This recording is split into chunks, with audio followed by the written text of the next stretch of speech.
do the usual spiel of sharing screen. Let's see here if this works. Oh, I think that's good. Cool. All right. Just get a thumbs up if everyone can see my screen good. Actually, I think I can see it from the Calgary Agile section there. Yeah, all right. Cool. Let's see. First off, just want to start off by saying thank you to Calgary Agile for essentially providing this safe space for me to share my journey and what this dancing Scrum Master has to offer. Today we'll be talking about transferable skills. More specifically, how useful are they really? So that'll be the journey. Hi, my name is Pat. That's me with my Snuggie. I love that, especially during the winter times here in my cold basement office here. It gets really cold. I am guilty of taking my transferable skills for granted. According to Wikipedia, a transferable skill is an ability or expertise which may be used in a variety of roles or occupations. However, the thing about transferable skills, though, is that sometimes they may not always be obvious to us in the beginning.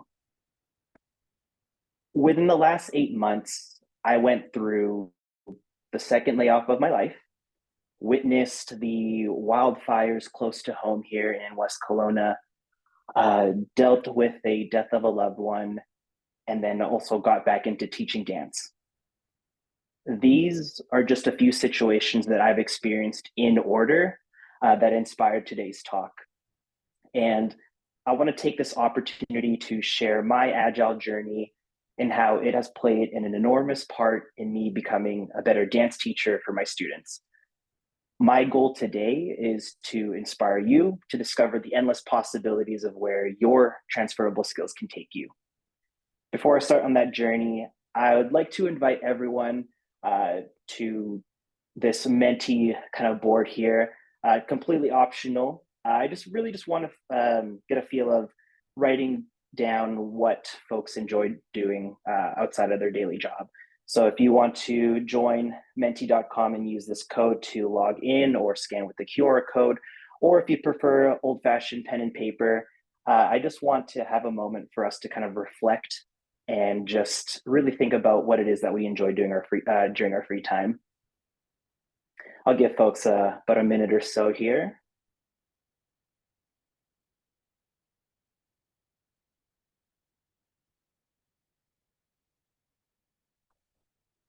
Got a lot as we're going through. Let me just patio time, read, coaching kids sports, yeah, barbecue, make sawdust, gardening.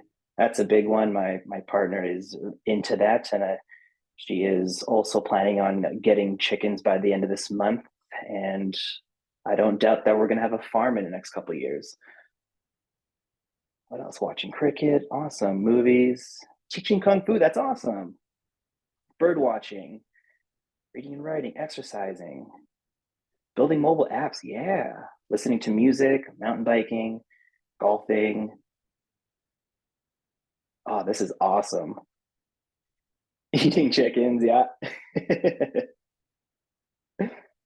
Walking, raising flower seeds, yeah. This is amazing. So of course, just by all of us looking at this, a lot of us do so much more than we're more than just our jobs is what I'm trying to say, right? So I'm just gonna give a couple more minutes here. I just want to see like everything else. Attending Calgary Agile, yeah. Ballroom dancing. Okay, we got some dancers here. Meditation, nice. Awesome. Yeah, so thank you all for sharing. And as we progress through this session, I would love for everyone to remember what they wrote down and envision any skills that can be transferred to help enhance the careers that you are currently in. So I'm going to hop back onto the slide here. I think I even had a placeholder for Menti tab. Yeah. So as I mentioned before, the skills I've obtained through my Agile career made me a better dance teacher and dancer overall, and vice versa. Throughout my 16 plus years of dancing, I've learned a lot. I learned how to create choreography, coordinated with numerous dancers, created a safe space for them to learn, facilitated rehearsals, brainstormed with the team on how we can continue to improve our performances. And for any coaches and Scrum Masters out there, that should sound familiar, those keywords of facilitating and improving and all that stuff. In addition, I picked up numerous soft skills that have led me to where I am now. But I never prioritized polishing those skills outside of dance. To me, it was as if those skills I obtained were strictly for my quote unquote dance career. It was never brought to my attention that I could actually use these skills elsewhere. So my career in Agile started in June of 2019 when I was hired as a junior software engineer for a startup company in Vancouver utilizing the Scrum framework. Unintentionally, this was also the same time I stopped dancing competitively. I don't know if it was just my knees aching too much or what, but to be honest, I don't exactly know why I stopped. I had absolutely no reason to, but I genuinely thought that chapter of my life had officially closed. And I just remember feeling very, very frustrated. It was as if the past version of myself was hanging on to something my present version was trying to let go of. Because of how I thought life worked, I felt that I had to completely let go of dance in order for me to truly focus on my new career. I didn't see dance as a hobby or something that could coexist with my current work. To me, it felt like a full-time job. And it wasn't necessarily the act of dancing that was tiring. It was all the behind the scenes work. Some people in this session today may have never stepped into a dance studio, but most of us know the feeling of prepping for a meeting, especially if we're the ones facilitating it, right?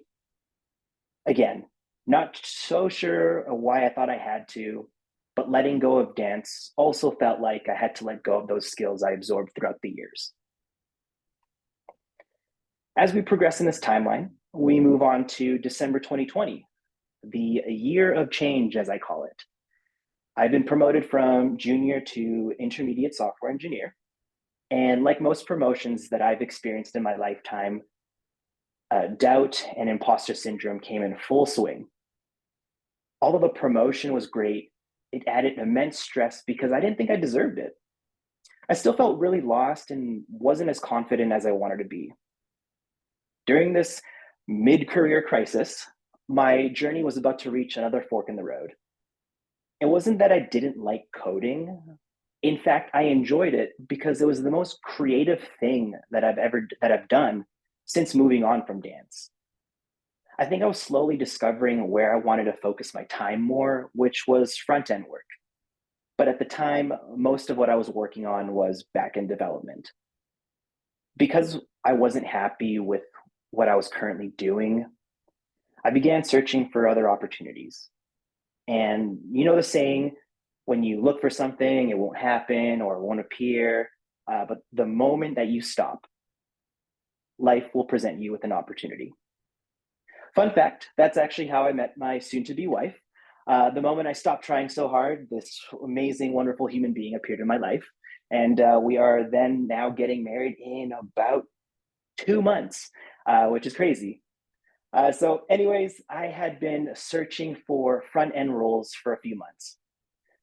But as soon as I gave up trying, I was presented with an opportunity that I was not expecting. There was an opening for a Scrum Master role, which had been open for quite some time at the organization. And the director of software engineering gave me the safe space I needed to be transparent during our one-on-ones. So he already knew my current situation of potentially moving on to other opportunities outside of the company. With his help, along with the Agile practice manager, They pitched that I would be a great Scrum Master for our Scrum teams. Honestly, I was shocked. Not because they asked me, but because of their reasons for why they thought I'd be perfect for the role. They mentioned my skills like creativity, facilitation skills, adapting to change, working well in a team. As they were explaining their reasons, I had a flashback of all the moments those skills showed up during my time as a competitive dancer and a co-director. As cheesy as this may sound, I had an epiphany, which was actually the name of my dance team, which also is tattooed on my arm. Um, I remember being so focused on the hard skills that I didn't realize I was carrying these other skills forward when I was hired originally as a software engineer. In fact, I was just really being my true, authentic self. I thought I was just being a decent human being. It was at that moment when I realized that although I wasn't physically dancing anymore, aside from busting a few moves at weddings, those transferable skills helped me enter a new role. So going from intermediate software engineer, transform into a Scrum Master. Now, for the next 3 years, I felt like I was thriving. I even had the honor of moving into an Agile coaching role. Did I mess up along the way? Absolutely. Did I gain valuable experience? You bet. I was learning a lot from my peers and felt as if I had found a purpose. Up until the end of July, when I was part of another round of the organization's reduction in force. Now, I hope no one ever has to go through a layoff, especially twice in their lifetime like myself. The difference between this time around versus the first was that I wasn't upset, at least not initially. I remember ending that Teams call, staring blankly at the screen, asking me, how was the call quality? Out of a rating of 1 to 5.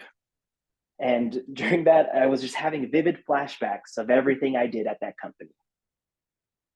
For what felt like an eternity, I finally took a deep breath and said, damn. Well, not exactly, but it was still a singular word. As I mentioned in the beginning, after getting laid off weeks later, the wildfires happened. And just a few more weeks after that, my partner and I dealt with the death of a loved one. Now, some of you may be wondering, what does this have to do with Agile or just even transferable skills in general? Remember when I said that transferable skills may not always be obvious to us? Through my experiences post-layoff, I've learned that the skills we pick up in our lives do not necessarily have to come from our jobs or our careers. You learn to prioritize what is needed and adapt quickly when the city asks you to evacuate your home. You know how to be more patient with others and show empathy when someone passes away. These are just some of the skills that I've gained that I can take with me. If you give yourself permission to inspect and review your experiences, I'm confident that you will find a skill or two that you can carry over. As I continue my Agile education with the help of Superheroes Academy, I noticed something. All the lessons, the exercises, and conversations I had with those in my cohort felt right. It's difficult for me to describe in words, but the best way that I can elaborate is that to me, everything just felt so familiar. So, how did I get back into teaching dance? With most things Agile, you typically need a group or someone to work with to help you practice. There's only so many books and courses that I could take, but nothing beats real world experience. This brings us to the last bullet point in this timeline, October 2023. I came across a local dance studio here in Kelowna, and they were hosting a 22-week training program with the ability to showcase our performance at the end. At this point, The studio owner already had a sense of my dance background as we've been emailing back and forth. Unfortunately, due to my current financial situation at the time, I had to let her know that I couldn't do it. Now, this is why I'm a firm believer in that everything happens for a reason. Instead of the owner saying, better luck next time, or see you next time, she gave me an opportunity to film dance classes in exchange for paying for the fees. Although I wasn't hired to teach at first, I felt as if that chapter I had recently closed suddenly reappeared with a different title, Chapter Dance Extended Version. I remember stepping into that dance studio with the creaky hardwood floors, mirrors taller than this Filipino, and feeling as if I was reunited with an old friend. A few months into helping the studio, I was given the opportunity to teach, but more specifically, lead 6-week training programs. This was finally my chance to practice all the Agile skills that I've learned recently. Over there saying transferable skills for the win. And I've shared some examples of this in action throughout my LinkedIn, but I want to share with you 2 of my favorites so far. The first example is I've been finding ways to utilize my Agile and Scrum skills while seeking full-time employment. As I continue to be more involved in the dance community here in Kelowna, I find that the sessions and programs I lead are most effective when we, as instructors or facilitators, give space for everyone to check in physically and mentally. Before I begin teaching, I ask everyone how they feel and give them the time to answer that question truthfully.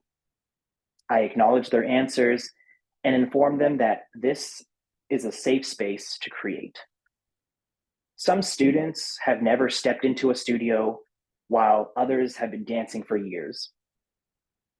Regardless of their experience, I ensure that everyone is treated with respect. Similarly, I use this approach during my time as a Scrum Master. Before facilitating a working agreement session, I would give the team an agenda beforehand so they knew what to expect during the meeting and gave them the space needed to check in.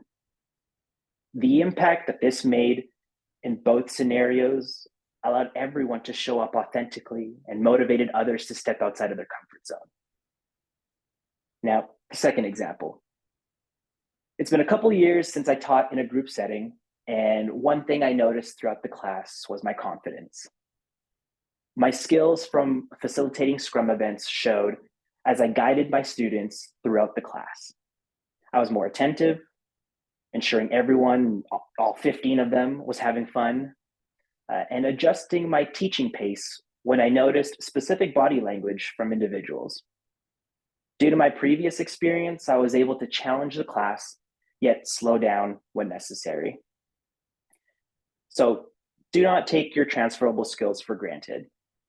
Who knew Agile coaching or Scrum Mastery skills could enhance my ability to teach a dance class?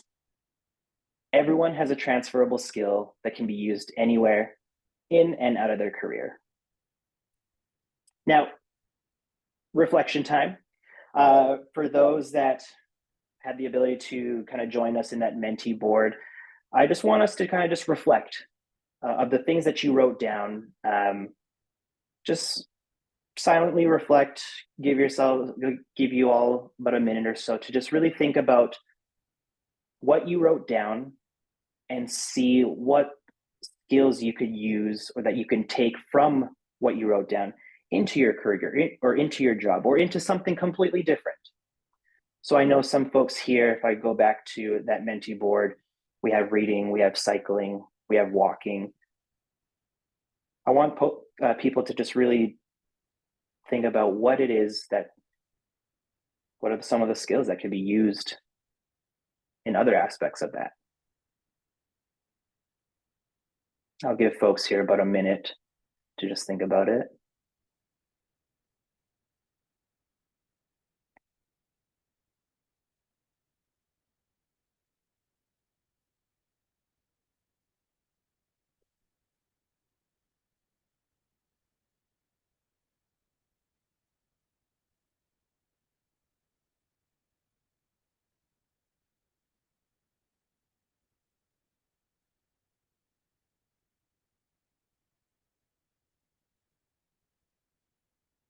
Awesome. Again, if you are writing it down, keep it close to you. Allow yourself to just kind of look at it in times where things just may not seem right in your career, or you feel like you're not doing what you should be doing. From experience, I've always been so lost. I've always had that feeling of doubt and just not knowing what to do. But I think if you really take a moment to just sit with yourself, sit with your thoughts, you'll be able to find something that you'll be able to take and move forward with you. So I've had the privilege of talking to numerous individuals who have switched careers. One thing that remained consistent was the mention of transferable skills. I've learned that individuals, including myself, feel the need to start from the beginning when you don't necessarily have to.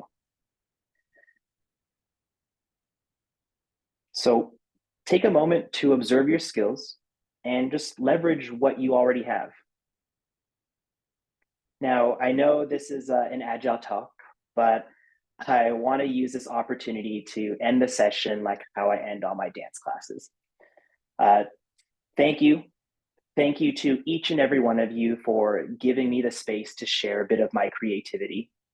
You all could have been doing something else with your time. I think Brock mentioned it was super sunny there, so I appreciate you all coming through because you all just chose to be here, and people online as well. You all could have been doing something else, but I genuinely appreciate you all, and I hope to see you again.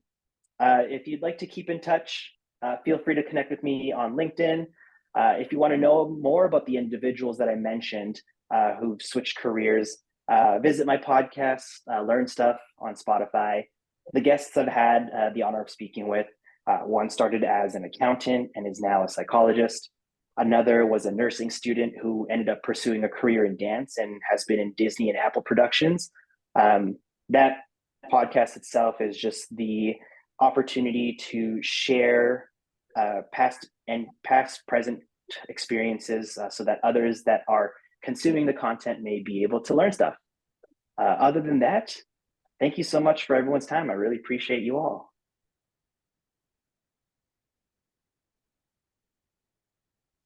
Okay, thank you very much, Patrick. I really appreciate you sharing your story and the journey that you've gone through the last little while. So thanks for that. We do have time. If there's any questions, online, feel free to unmute yourself and ask, or in the room, go just shout it out. But does anyone have any questions for Patrick?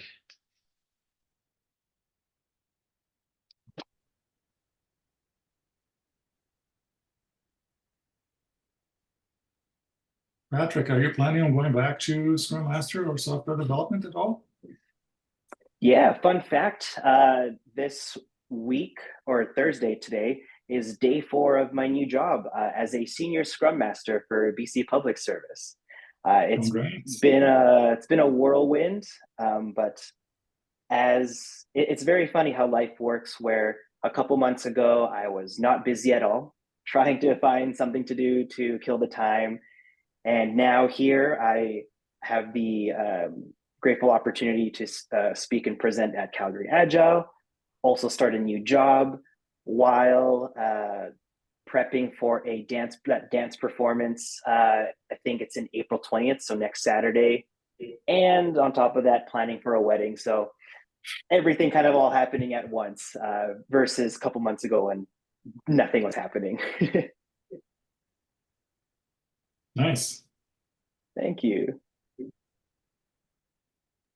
So just echoing the sentiments from Brock, thanks for taking the time to share your story, especially as a developer to developer.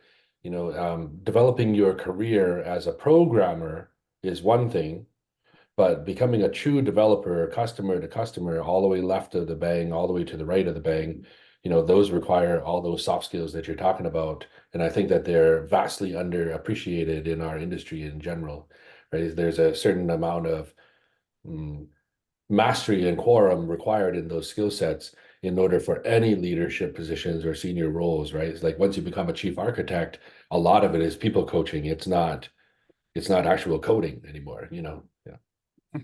Absolutely. No, thank you for sharing that. I agree with you 100%, is that with soft skills or transferable skills or anything that is not hard skills, I think is kind of taken for granted. You know, we, at least for myself, I used to focus on, okay, I need to learn this algorithm, or I need to learn this programming language, and without really catering towards what I'm already good at.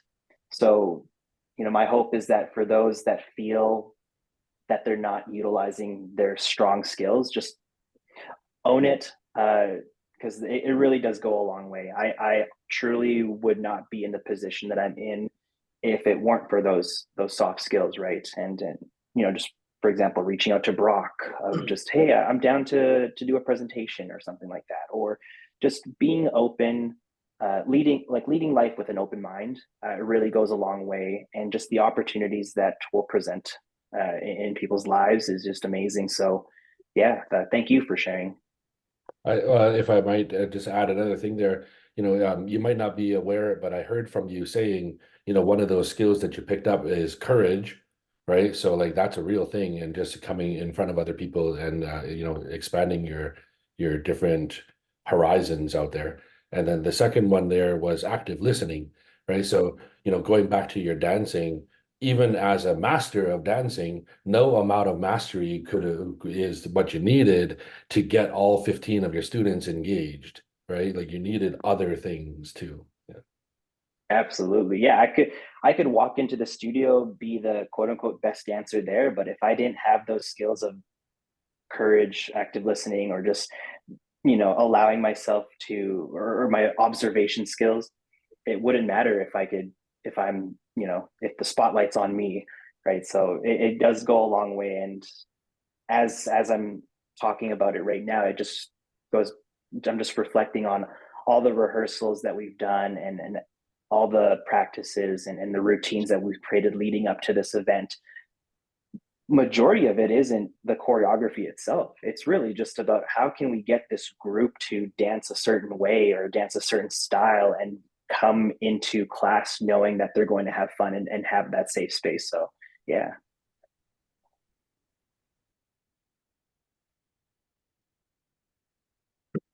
So I have a follow-up question. Um, I know we call them soft skills. And sometimes I'm not sure that that's a fair way to define all these different skills. I think that, you know, to Dan's point, you know, the architects, senior devs and architects and people leadership, many of them have had to work very hard to develop the interpersonal skills and to learn how to coach and all those things. And so I guess sometimes I wonder if using the word soft as a descriptor is fair or accurate, because in many instances those are hard won skill sets. Anyway, just more of a comment than a question. Yeah, I agree with you. It's one of those things where it's just been used over time, that it just, I think there might just be a better word or a better definition for it, that might need to change. Love to hear if there's any other thoughts around that, if how we define it.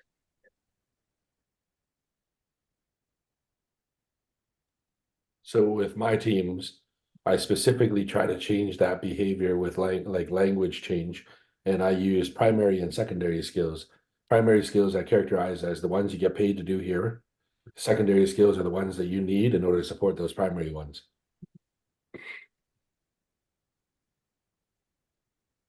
Great example. I love that. I'm I actually just also use physically writing tertiary. that. I also use tertiary skills, and those are your special talents and hobbies outside of work that you would be willing to share with the rest of your team. So I stole that from Dungeons and Dragons. It's not my thing. Flow like water. Love it. Question here from Sean. With regards to Agile, would you say that you've learned to focus on your strengths and to stop pursuing avenues that don't yield results? How have you learned to draw the line and, so to speak, call off practice if the team focuses on something outside of their strengths? Yeah, that first part there, I still struggle with that. I don't know if it's because of just my personality or just the excitement I get from wanting to learn something. It could be something completely different. It could be non-dance related, non-technical related, just something that piques my interest. I want to kind of dive into it. But the hard part is that it draws away from where I actually need to be.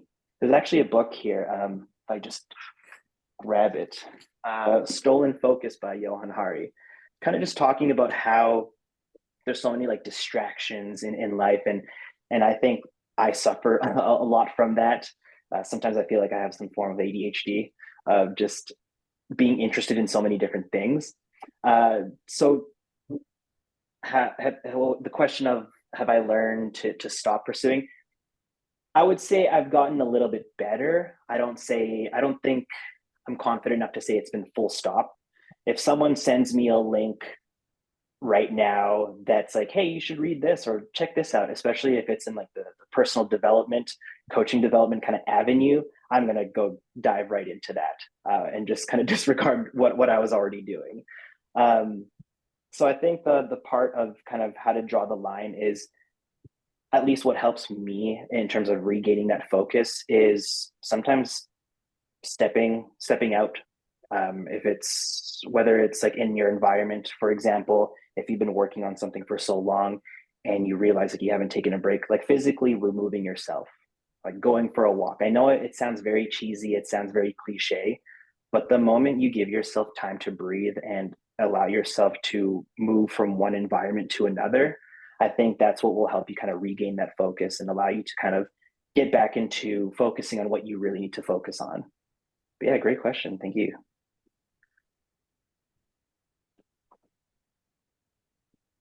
Okay, anything else? So just one last thing that resonates with me as well.